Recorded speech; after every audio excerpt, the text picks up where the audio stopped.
ಬೀದರ್ ಇರ್ಬೋದು, ರಾಯಚೂರು ಇರ್ಬೋದು, ಗುಲ್ಬರ್ಗ, ಯಾದಗಿರಿ ಜಿಲ್ಲೆಗಳಿರ್ಬೋದು,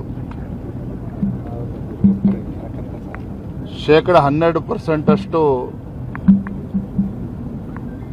ಮಳೆ ಆಗಿರುವಂಥದ್ದು. ಈ ಭಾಗದಲ್ಲೇ 30 ಲಕ್ಷಕ್ಕೂ ಹೆಚ್ಚು ಹೆಕ್ಟೇರ್ಗಳಲ್ಲಿ ಇವತ್ತು ಬಿತ್ತನೆ ಆಗದೇನೆ ರೈತರು ಪರದಾಡ್ತಾ ಇದ್ದಾರೆ. ಮಳೆಯ ಅಭಾವದಿಂದ ತೊಗರಿ, ಸೂರ್ಯಪಾನ ಇರ್ಬೋದು, ಹತ್ತಿ ಇರ್ಬೋದು, ಬಿತ್ತನೆ ಆಗದೇನೆ ಇವತ್ತು ರೈತರು ಸಂಕಷ್ಟದಲ್ಲಿದ್ದಾರೆ. ಮಾನ್ಯ ಮುಖ್ಯಮಂತ್ರಿಗಳು ಮೊನ್ನೆ ದಿನ ಬಸವ ಕಲ್ಯಾಣಕ್ಕೂ ಕೂಡ ಭೇಟಿಯನ್ನು ನೀಡಿದರು. ಫೋಟೋ ಶೂಟ್ ಮಾಡಿಸ್ಕೊಂಡು ಹೋಗಿದ್ದಾರೆ. ನಾನು ರಾಜ್ಯದ ಮುಖ್ಯಮಂತ್ರಿಗಳಲ್ಲಿ ನಾನು ವಿನಂತಿ ಮಾಡ್ತೇನೆ, ವಿಶೇಷವಾಗಿ ಉತ್ತರ ಕರ್ನಾಟಕದ ರೈತರು, ಕಲ್ಯಾಣ ಕರ್ನಾಟಕದ ರೈತರು ಸಂಕಷ್ಟದಲ್ಲಿರುವಂಥ ಸಂದರ್ಭದಲ್ಲಿ ಕನಿಷ್ಠ 50,000 ರೂಪಾಯಿ ಒಂದು ಎಕರೆಗೆ ಪರಿಹಾರವನ್ನು ನೀಡಬೇಕಾಗ್ತದೆ. ಈ ನಿಟ್ಟಿನಲ್ಲಿ ರಾಜ್ಯ ಸರ್ಕಾರ ತಲೆ ಕೆಡಿಸ್ಕೋಬೇಕು, ರೈತರ ಒಂದು ಸಮಸ್ಯೆಗೆ ಸ್ಪಂದನೆ ಮಾಡುವಂಥ ಕೆಲಸ ಮಾಡಬೇಕು ಅಂತೇಳಿ ನಾನು ಆಗ್ರಹ ಪಡಿಸ್ತೇನೆ.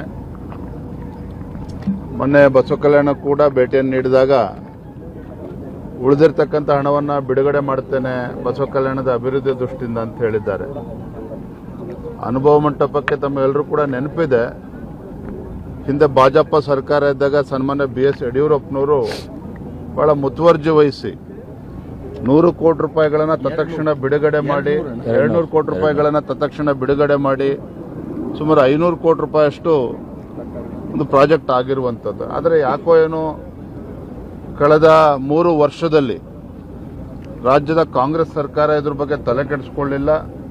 ಈ ಭಾಗದ ಜನರು ಒತ್ತಾಯ ಮಾಡಿದಾಗಲೂ ಕೂಡ ಅದ್ರ ಬಗ್ಗೆ ಏನು ಚಕಾರವೂ ಕೂಡ ಎತ್ತಿಲ್ಲ. ಅದು ಈಗ ಮಾನ್ಯ ಮುಖ್ಯಮಂತ್ರಿಗಳು ಅದ್ರ ಬಗ್ಗೆ ಚರ್ಚೆ ಮಾಡಿದ್ದಾರೆ. ಇವರ ನೇತೃತ್ವದಲ್ಲಾದರೂ ಕೂಡ ತತ್ಕ್ಷಣ ಹಣ ಬಿಡುಗಡೆ ಮಾಡಿ ಏನೇನು ಕೆಲಸಗಳು ಆಗಬೇಕು ಅದ್ರ ಕಡೆ ಗಮನ ಹರಿಸಬೇಕು ಅಂತೇಳಿ ತಮ್ಮ ಮುಖೇನ ನಾನು ವಿನಂತಿಯನ್ನು ಮಾಡ್ತಾ ಇದ್ದೇನೆ. ರಾಜ್ಯ ಬಿಜೆಪಿಯಲ್ಲಿ ಏನು ಸರಿ ಇಲ್ಲ ಅಂತ ಪದೇ ಪದೇ ಪ್ರೂವ್ ಆಗ್ತಾ ಇದೆ. ಅದೇ ವಿಶೇಷವಾಗಿ ಬೀದರ್ನಲ್ಲೂ ಕೂಡ ಸರ್ ಈಗ ಚುನಾವಣೆ ಬರ್ತಾ ಇದೆ, ಜಿಲ್ಲಾ ಪಂಚಾಯತ್, ತಾಲೂಕು ಪಂಚಾಯತ್, ಯಾವ ರೀತಿ ಇದಕ್ಕೊಂದು ಫುಲ್ ಸ್ಟಾಪ್ ಇಡ್ತೀರಿ? ಮತ್ತೆ ಪದೇ ಪದೇ ಇದನ್ನ ಈಗ ಅಡ್ಡಮತದಾನ ವಿಚಾರ ಆಗಿರ್ಬೋದು, ಪ್ರತಿಯೊಂದೆಲ್ಲ ಆಂತರಿಕ ಬೇಗುದಿ ಆಗಿರ್ಬೋದು ಸರ್, ಯಾವ ರೀತಿ ಇದನ್ನು ಬಗೆಹರಿಸ್ತೀರಿ ಅಂತ, ಮತ್ತೆ ಏನು ಕ್ರಮ ಕೈಗೊಳ್ಳೋದಾಗಿದೆ? ಬೀದರ್ ಭಾರತೀಯ ಜನತಾ ಪಾರ್ಟಿ ಬೀದರ್ ಜಿಲ್ಲೆಯಲ್ಲಿ ಏನಾದ್ರು ಸಮಸ್ಯೆ ಇದ್ರೆ ಅವತ್ತು ಕೋರ್ ಕಮಿಟಿನ ಕೂಡ ಕರೆದಿದ್ದೇನೆ. ಕೋರ್ ಕಮಿಟಿನ ಕೂಡ ಚರ್ಚೆ ಮಾಡ್ತೇನೆ. ಏನೋ ಸಮಸ್ಯೆ ಇದ್ರೂ ಕೂಡ ಅದನ್ನು ಬಗೆಹರಿಸ್ತೇನೆ. ಸರ್, ಬೀದರ್ನಲ್ಲಿ ಈಗ ಸಾಕಷ್ಟು ಸಮಸ್ಯೆಗಳಿದೆ ಸರ್. ರೈತರ ಪರವಾಗಿ ಬಿಜೆಪಿ ವಿರೋಧ ಪಕ್ಷವಾಗಿ ಯಾವುದೇ ರೀತಿ ಧ್ವನಿ ಎತ್ತಲ್ಲ. 4 ಜನ ಶಾಸಕರಿದ್ದಾರೆ, ಇದ್ರೂ ಕೂಡ ಕಾಂಗ್ರೆಸ್ ಜೊತೆಗೆ ಹೊಂದಾಣಿಕೆ ಮಾಡ್ತಾ ಇದ್ದಾರೆ. 3 ವರ್ಷದಿಂದ ಗಂಭೀರ ಆರೋಪ ಇದೆ ಸರ್. ಏನ್ ಹೇಳ್ತೀರಿ ಸರ್ ಈ ಬಗ್ಗೆ ಚರ್ಚೆ ಆಗುವಂತ ಸಾಧ್ಯತೆ ಇದೆ ಸರ್? ಇವೆಲ್ಲವೂ ಕೂಡ ನಾವು ಕೋರ್ ಕಮಿಟಿಯಲ್ಲಿ ಚರ್ಚೆ ಮಾಡ್ತೇವೆ. ಆ ರೀತಿ ಪ್ರಶ್ನೆನೇ ಇಲ್ಲ. ನಮ್ದು ಯಾವುದೇ ಶಾಸಕರು ಕಾಂಗ್ರೆಸ್ ಜೊತೆ ಹೊಂದಾಣಿಕೆ ಮತ್ತೊಂದು ಪ್ರಶ್ನೆ ಇಲ್ಲ. ಇವತ್ತು ಇವೆಲ್ಲವೂ ಕೂಡ ಚರ್ಚೆ ಮಾಡಿ ರೈತರ ಸಮಸ್ಯೆಗೆ ಭಾರತೀಯ ಜನತಾ ಪಾರ್ಟಿ ಯಾವ ರೀತಿ ಸ್ಪಂದನೆ ಮಾಡಬೇಕು, ಜಿಲ್ಲಾ ನಾಯಕರುಗಳು ಯಾವ ರೀತಿ ಸ್ಪಂದನೆ ಮಾಡಬೇಕು, ಎಲ್ಲವನ್ನೂ ಕೂಡ ನಾವು ಚರ್ಚೆ ಮಾಡ್ತೀವಿ.